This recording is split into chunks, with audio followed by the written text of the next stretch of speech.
Yo, Alright, so this is not a tutorial, but it's a project that I worked on, a commercial project, and it's called What's Your Take? Now, it's a simple motion graphic project, so I decided to use Synfig to create the entire project. Now, I don't know why I decided to do that, but I really like Synfig, so I decided to use it. And firstly, I would like to talk about some of the problems that I ran into. The first thing that I did that I was not supposed to do is I decided to use one of the experimental versions, which is Synfig version 1.51. And let me tell you, I ran into so many issues. It crashed on me a few times. When I got to halfway through the project, some of my layers would be missing, or I would accidentally delete something, and when I try to undo it, it wouldn't come back. So, I just decided, okay, let me just go back to 1.4, and I decided to do the entire thing in 1.4. But the problem is 1.4 is still a bit slower than 1.5. But to avoid those issues, I had to just go back to 1.4, and it was a very lengthy project. The project itself is not that long, but the time I took to create the project was longer than usual because of the drawbacks that I had with Synfig. I decided to stuck it through and try to do what I set out to do, which is use Synfig to create the entire project.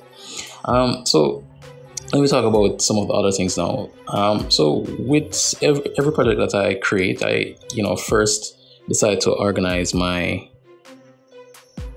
be very organized. So I create different folders.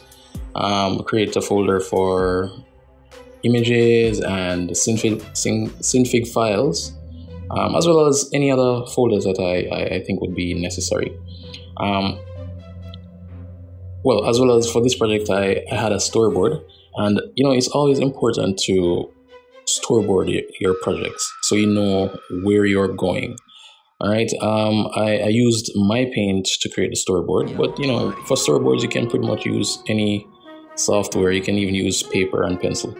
But I used my paint to create my storyboard, and I kept having to look back at the storyboard to see what I need to do and where I am in the project. And that's the purpose of the storyboard. It's your guide, it's your roadmap to creating your full project. So I would recommend always creating a storyboard. I'm not going to tell you that I do that all the time, because there are some times when I just want to start a project and I want to see the wonderful stuff and things moving. But more often than not, when I do that, I always run into a lot of issues, and then I waste even more time. So it's good to plan out your project and know where you begin, know where you're going to end, and by using the storyboard. So this project was even though it was lengthy, I kind of enjoyed myself going back and forth, with the program closing on me or running into whatever issues that I ran into. I kept on, I had to make sure that I created the entire thing in Synfig. So that's what I'm trying to say. But yeah, although I didn't get the full results that I wanted, right? But I completed the project, and that is all that matters. All right.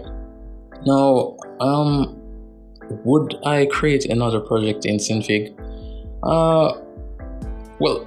Maybe.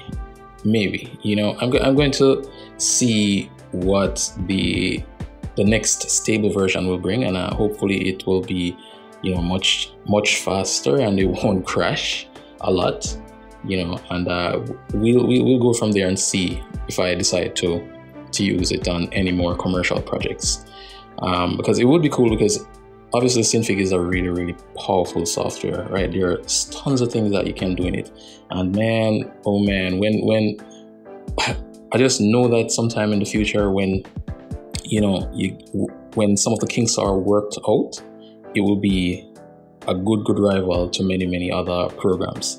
So I'm rooting for Synfig still, with all of its issues, and I'm gonna stick with it. I'm not, as I said, I don't know if I'm going to use it for any other commercial projects as yet, but we'll see. I do, however, use it to create like a certain motion graphics element for commercial projects, right? So that much I know that I will do. Use it to create like small little animations to, complement whatever I'm doing on other projects. All right. So yeah, I think that's pretty much all I had to say. Apart from me spending a lot of time doing this. Yeah, I don't think I have any regrets using Synfig. So I'm just going to show you the final product now, so that you'll see what it looks like. And this is the final product. After many trials, I think I just got fed up at some point and say, all right, it's going to stay like this. But of course, this is not perfect. It could be much better. And I just think that the reason why it's not better than it is now is because of the issues that I was having. But I'm not going to complain. But yeah, this is the final product. And so I would encourage you guys not to use any of the experimental versions to work on your commercial projects, right? Please do not do that, because you will obviously, again, experimental versions are not stable, so they're still working out things and all of that. And if you decide to do a full-length project on that, imagine spending months and months or even weeks working on a full project in one of the experimental versions, and then something goes wrong and you can't fix it. I mean, that would suck, right?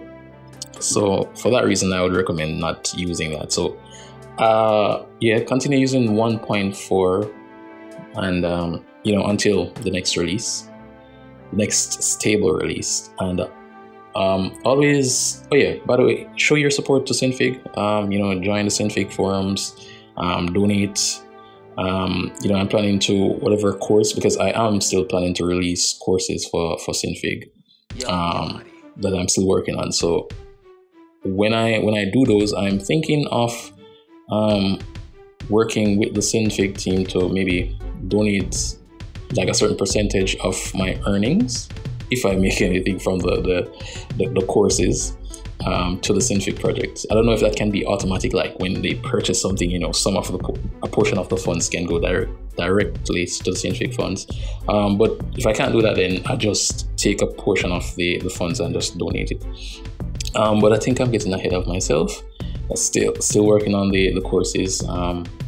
But hopefully they will be done. Well, let me not say they, because currently I'm working on the one course, but I have 2 other courses planned, right? And these things take time, all right?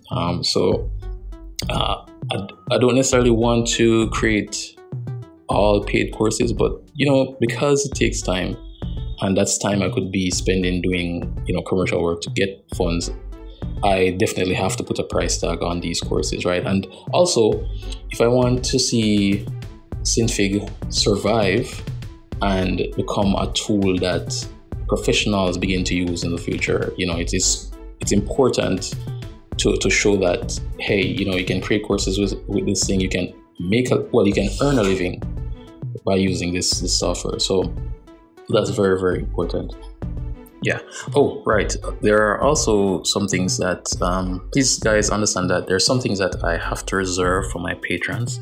I've been neglecting posting on my Patreon page, but that will change. So sometimes you guys will maybe make requests, but they're just, I think I'll make it much clearer what I'll be posting on YouTube versus what I'll be posting on Patreon. So there are some tutorials that I won't be posting here, right? Or some parts of some tutorials that I won't be posting here going forward, right? Also want to take the time to just apologize if there are any questions that you guys have asked or comments that you guys have, made and I haven't responded. Sometimes I miss them. but I always try to go back through and check. But you know, that doesn't happen all the time because I do have a busy life, you know. And but yeah, thank you guys for all the support. Thank you for watching my tutorials, and you know, I'm happy to see that my tutorials, well, a lot of people are enjoying my tutorials, and you know, the aim is to create more and more as time goes by, and you know, create more creatives. Well, not create more creatives, but help creatives to be more creative, I guess. But anyway, I've been talking too much. Thank you so much for watching this video, and I will see you in the next one. Yo, Kemadi. Yo, Kemadi.